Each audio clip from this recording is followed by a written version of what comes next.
চাঁদপুরে আবারও করোনা ভাইরাসের সংক্রমণ বাড়তে থাকায় সীমিত পরিসরে করোনা পরীক্ষার সিদ্ধান্ত নিয়েছে স্থানীয় স্বাস্থ্য বিভাগ। তবে ল্যাব না থাকায় করোনা পরীক্ষা করা অত্যন্ত সময় সাপেক্ষ হয়ে পড়েছে। রোগীদের পাঠানো হচ্ছে পার্শ্ববর্তী কুমিল্লা জেলায়। চাঁদপুর থেকে শরীফুল ইসলামের পাঠানো রিপোর্ট।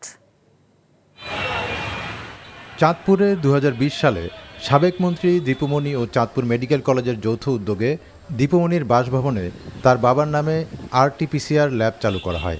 পরে ছাত্র জনতার আন্দোলনে ৫ আগস্ট দীপুমণির বাসায় ভাঙচুরের সময় করোনা পরীক্ষার ল্যাবের মেশিন ও সরঞ্জাম লুটপাট ও অগ্নিসংযোগ করা হয়। এ কারণে বর্তমানে চাঁদপুরে RT-PCR ল্যাব না থাকায় উপসর্গ নিয়ে আসা রোগীদের পাঠানো হচ্ছে কুমিল্লায়। করোনা যেভাবে নতুন করে প্রাদুর্ভাব দেখা দিয়েছে, আবার পুনরায় সদর হাসপাতালে সেই পরিমাণ মুসিবত নাই। কর্তৃপক্ষের দৃষ্টি আকর্ষণ করছি, এখানে যেন নতুন করে ব্যবস্থা করা হয়, যেন আমাদের পরীক্ষা নিরীক্ষা করতে পারি। আবারও যদি এরকম একটা সিচুয়েশন আসে, একটা সংকট আসে, কিভাবে আমরা এটা মোকাবেলা করব, আমাদের সেই পরিবেশটা এখানে করে দেওয়া।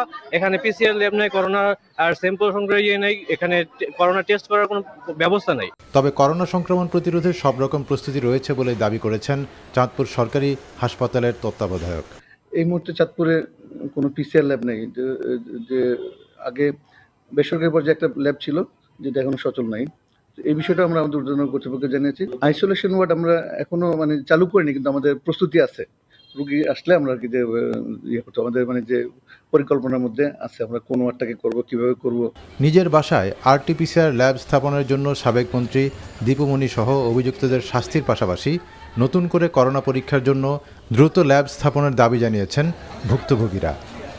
NTV news desk. বান্ডেল থাকলে প্রতি সেনমানিতে টাকা বাঁচবে। বিকাশ সেনমানি বান্ডেল কিনে জিতুন প্রতি লেনদেনে।